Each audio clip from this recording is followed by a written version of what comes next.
এই হলো guys exam. তো আমি এক্সাম দেওয়ার আগে যেগুলো করে থাকি, যে এটা হচ্ছে রিমুভার।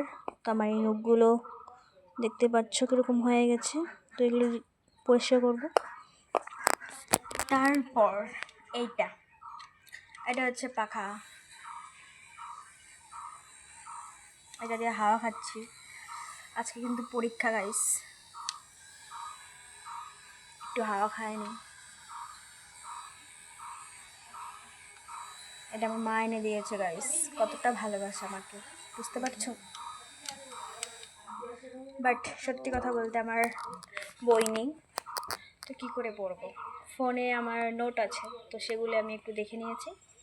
আজকের মতো চলে যাবে, যেহেতু এটা ফাইনাল এক্সাম না, এটা হচ্ছে সেশনাল এক্সাম, তবু পড়তে হয়। যেটুকু পড়া সেটুকু পড়ে নিয়েছি। তোমরা কেউ ভেবো না যে আমি না পড়ে এইগুলো করছি। এখন আমি একটু পরে যাবো এক্সাম দিতে, এর জন্য ভাবলাম আমার নখগুলো কীরকম হয়ে আছে একটু পরিষ্কার করে নিই, না হয় দেখতেও খারাপ লাগে। এই হচ্ছে ব্যাপার। টাটা।